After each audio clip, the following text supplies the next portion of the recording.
Hello everyone and welcome back to another video. So today is another top tip video and we're going to be showing you a function available in Excel that if you're not already using it, it's one you should definitely add to your list because it will save you a heck of a lot of time when it comes to working with dates.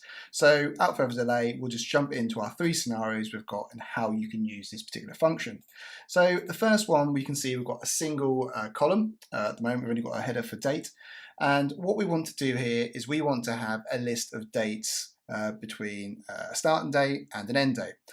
Normally, well, many people, maybe less experienced in Excel, might type their date in manually, and they'd have to repeat this process until they've got to the desired number of days that they wish. You can maybe drag this down, or you might see people do the previous value plus one, but nonetheless, obviously it takes you a little while to do that. And nonetheless, if you've got to do quite a few number of dates, maybe like a year's worth, you then obviously have to drag this formula down all the way to row 300 and, well, obviously a bit different for me because I'm starting higher up, but you've got to drag it along like 365 rows to get that full year. Rather than do that, all we need to do is use this one formula. All you need to do is equals is go sequence.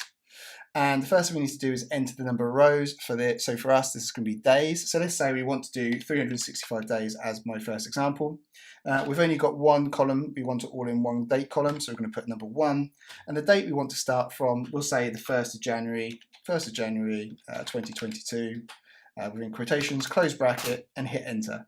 And you can see what that has now done for us. It has done, or has expanded the range to whatever range it is that we need. And you can see each row is now containing that next day. We've got a bit of formatting, obviously it was falling apart here, so we can just simply do this and go into short date, and it's now working for us.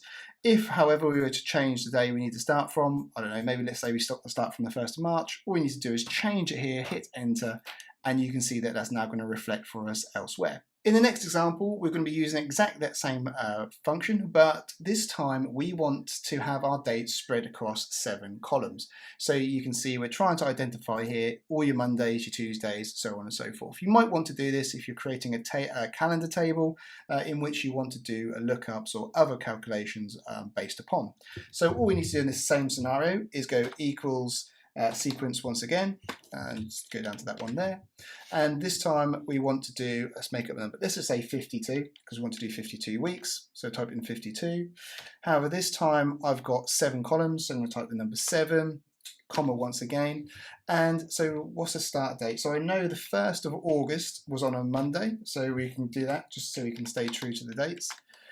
Close brackets, hit enter, and you can see that has now built out our calendar in the exact parameters that we require. So if we look at Monday, you can see down this Monday column, these days are all going to be Mondays, and so on for those other days of the week. The last example we have here is we now want to just do a little bit extra with that formula, and we're going to be able to get this to do sequentially, give us a list of all of the Mondays. So basically week commencing for our particular range. So once again, we'll go equals sequence and go down to sequence. And this time I want to do, again, 52 rows because it relates to the number of weeks in a year, so 52.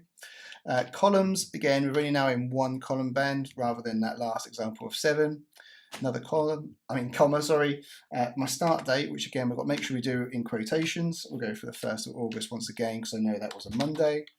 Quotations, and then this time rather than close brackets, we're going to do another comma, and in this section where it says step, this is asking us what is the step we want to jump in between each of these dates, or in other words, each row, what is the step that we want to jump.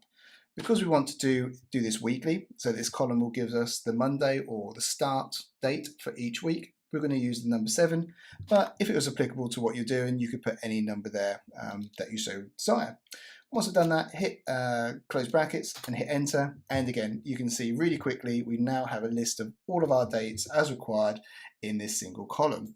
So trying to keep this video nice and short, I hope that gave you some insight into a new formula that you maybe weren't aware of, or is going to help you significantly reduce the amount of time you spend on doing similar activities in your Excel work.